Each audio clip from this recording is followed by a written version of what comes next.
Hi students, it's my third class with you. Hope all of you are well. Today I will complete the first chapter. That means the remaining page from 14 to 20. In the page number 14, the topic is the dependence of man on animals. So, you may have a question that how we depend on animals. I try to explain. We depend on animals from various aspects like food, clothes, medicines, etc. See page number 14. Then we can know that a very important component like honey we can collect from honeycomb, and the honeycombs are made by honeybees, right? Not only that, we also get a wide range of foods from animals. So now you complete the chart of page number 14. I also give the figure of a incomplete chart which you have to complete. Okay? Now we give our attention to the topic of our dependency to other animals for clothes. We know that one of our important cloth material is silk, and we get it from silkworm. See the picture of silkworm or silk moth at page number 15 above. The scientific culture of silkworm is known as sericulture. I repeat, the scientific culture of silkworm is known as sericulture, which is largely done at Malda district of West Bengal. It is also commonly known as silkworm farming.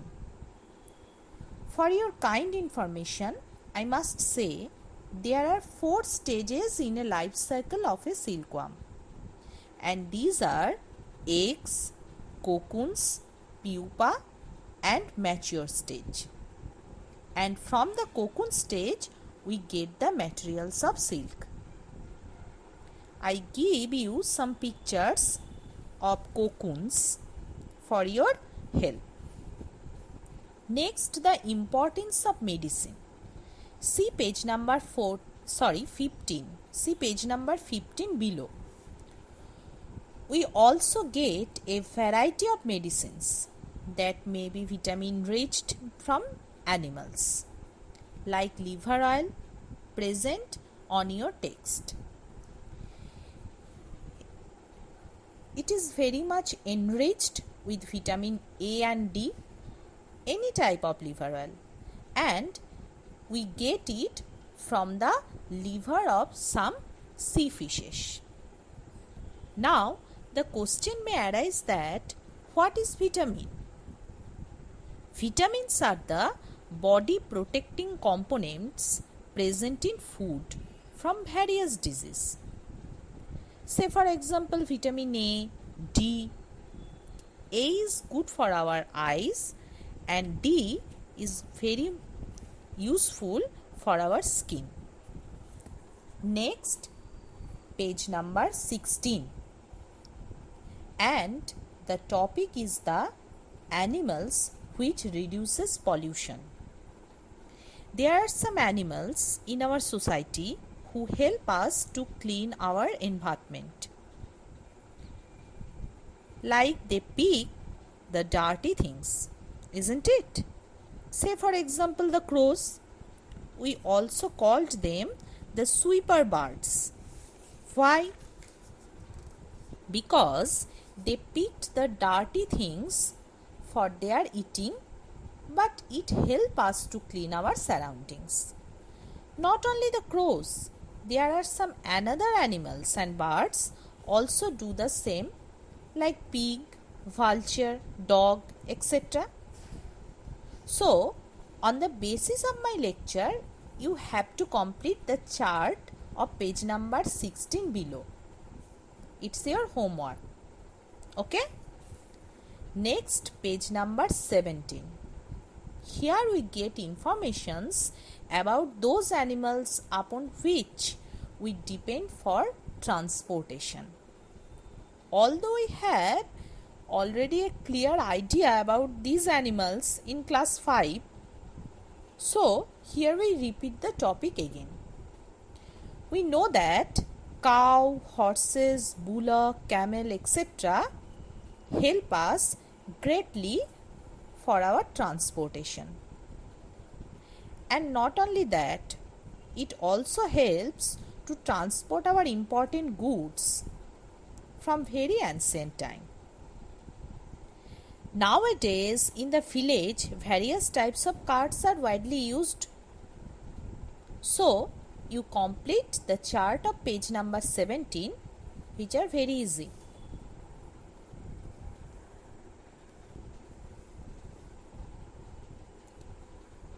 Now, the next page, that is page number 18. There is a continuation of page number 17. That some animals like bullock, buffalo, etc. are used for agriculture from very beginning. But today they are replaced by machines in a great percentage. Tractors, harvesters become very useful for agriculture. But the dependence on animals not fully vanished due to some economic and other problems. There are two related charts in page number 19 which you may complete. Now the important topic of page number 19 is the microbes and our dependence on the microbes. So firstly you have to know that what is microbes. Microbes are the teeny living things which are microscopic. That is, they are too small to be seen by the naked eyes. They live in water, soil and in the air. They include bacteria and some other microscopic living organisms. Some of them causes harm to us and some help us in our daily life.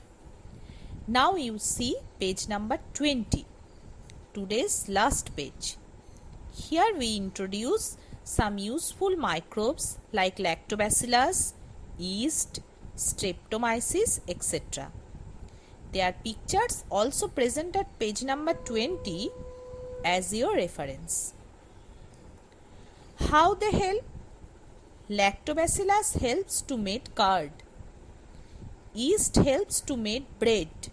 Streptomyces is very famous for making more than 50 medicines like streptomycin, erythromycin, etc. The detailing is present in page number 20. So, students, that's enough for today. By the way, I give you some questions to solve from page number 14 to 20. That means it's your homework. So, for today, bye. Next day I shall come with a new topic and a new chapter. Thank you.